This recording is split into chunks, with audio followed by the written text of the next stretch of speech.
माँ, ये राधिका है, तुम्हारी बहू। राधिका गांव में हॉस्पिटल में नर्स का काम करती है। बस हम दोनों में दोस्ती हो गई और हमने शादी कर ली। राधिका, माँ के पैर छू। अरे चल हट नालायक।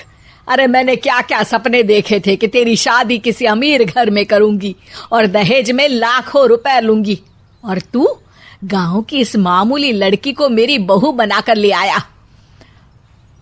लेकिन बेटे की जिद के आगे सुनीता देवी मजबूर हो जाती है।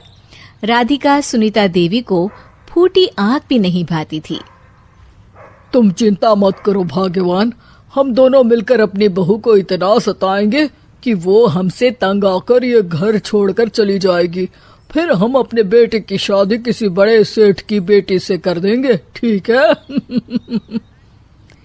अगले दिन सुनीता देवी अपने बेटे का कमरा साफ कर रही होती है। तभी बहू के सामान में उसे एक बड़ी बड़ी मूंछों वाले आदमी की तस्वीर दिखाई देती है और उसके कंधे पर एक बड़ी सी बंदूक टंगी होती है। तस्वीर के नीचे लिखा होता है डाकू मंगल सिंह। ये किसकी तस्वीर है बहू? ये मेरे पिताजी की तस्वीर है। बस फिर क्या था। ये सुनते ही सुनीता देवी के हाथ पैर कांपने लगते हैं। वो भागती हुई सीधा अपने पति के कमरे में जाती है। अरे गजब हो गया जी, गजब। अरे क्या हो गया भाग्यवान? हमारी बहू एक मशहूर डाकू मंगल सिंह की बेटी है। हे भगवान, अब क्या होगा? क्या कहा? डाकू मंगल सिंह? अरे मर गए रे। सुना है वो तो बड़ा ही खतरनाक डाकू है, मारता ज्यादा है गिनता कम है। लोग पुलिस वाले भी उसके नाम से कांपते हैं। अरे सुना है वो तो हर हफ्ते 2-4 लोगों का ऊपर का टिकट कटवा ही देता है। हे भगवान, अब हम क्या करेंगे? ये हमारे नालायक बेटे ने कैसी मुसीबत हमारे गले बांध दी। हाँ वो तो है, अगर हमने बहू को जरा भी तकलीफ दी तो उसका बाप मंगल सिंह हमें गोली से उड़ा देगा। अब जो मैं कहता हूँ उसे ध्यान से सुनो। तुम बहू से बिल्कुल घर के काम मत करवाना, और ध्यान रहे उसे किसी प्रकार की तकलीफ नहीं होनी चाहिए, समझ गई ना? और ऐसा ही होता है। अगले दिन सुनीता देवी रसोई में खाना बना रही होती है कि तभी, ये क्या माँ जी, मेरे रहते आप खाना बना रही हैं? चलिए हटिए, मैं खाना बना देती हूँ। अरे नहीं नहीं बहू, तू यहाँ क्यों आ गई? जा, तू अपने कमरे में जाकर आराम कर, मैं खाना बना लूंगी। सुनीता देवी जिद करके राधिका को भेज देती है। फिर एक दिन, अरे फर्श पर कितनी धूल जमी है, माँ जी देखेंगी तो नाराज हो जाएंगी, मैं अभी यहाँ पोछा लगा देती हूँ।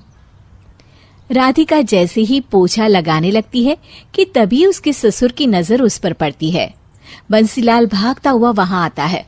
अरे नहीं नहीं बहू, तुम ये क्या गजब कर रही हो?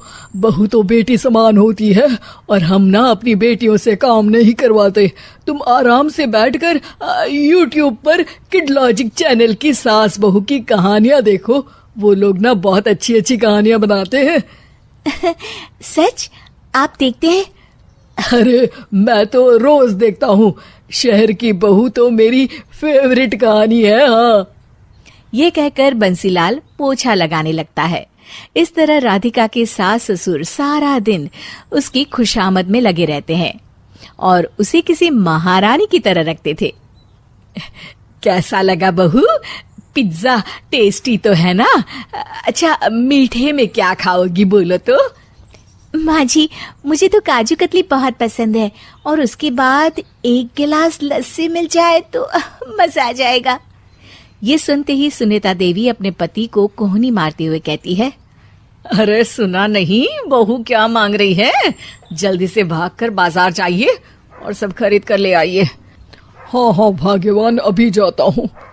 राधिका की तो 5 उंगलियां घी में थी। वो तो अपने ससुराल में मजे कर रही थी।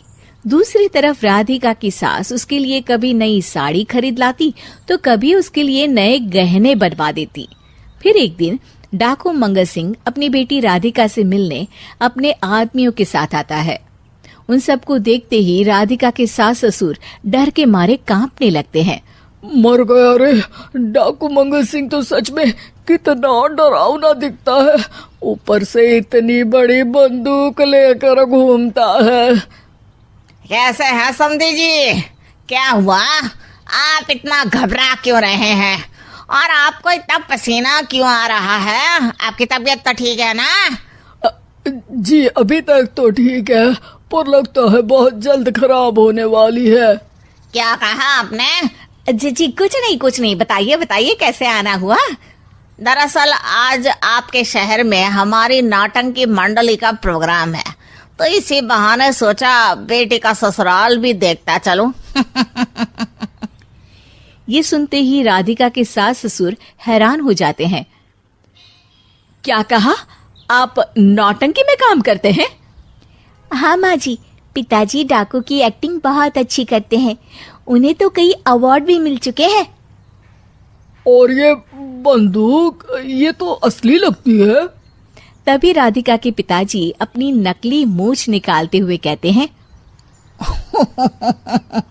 इस मूंछ की तरह यह बंदूक भी नकली है। ये तो छर्रे वाली बंदूक है। इससे तो मैंने आज तक चिड़िया भी नहीं मारी। और खोदा पहाड़ और निकला चूहा। इसका बाप तो मामूली नौटंकी वाला निकला, और हम इससे डर कर बहू की नौकरों की तरह सेवा कर रहे थे। आपने सही कहा जी। इसके पीछे मेरे कितने पैसे खर्च हो गए, और काम कर करके मेरी तो कमर टूट गई सो अलग। अरे बहू, तूने अपने पिताजी के बारे में हमें पहले क्यों नहीं बताया? राधिका मुस्कुराते हुए कहती है, आपने तो कभी पूछा ही नहीं ना माँ जी।